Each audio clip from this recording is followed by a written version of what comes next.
নীরেন্দ্রনাথ চক্রবর্তীর রচিত বই পড়ো। টিভিকে দেখি না নাকি, তবে তারপরে ভাই বেছে বেছে যত পারো বই পড়ে ফেলা চাই। তখন বন্ধ টিভি, বই পড়ি সবাই। শুধু কি পাঠ্য বই?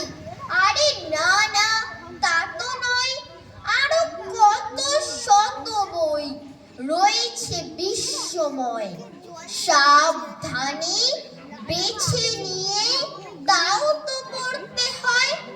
বই আছে পাখি নিয়ে, নদী আর পাহাড়ের, ফুল প্রজাপতি নিয়ে, শতরং বাহারের। বিঘ্ন বাধার কাছে কিছুতেই না হারে, নানা রকমের বই চারিদিকে ছড়ানো। বোকা বাক্সের চেয়ে বেশি মন ভরানো। পড়া চাই আর চাই অন্যকে পড়ানো। নমস্কার।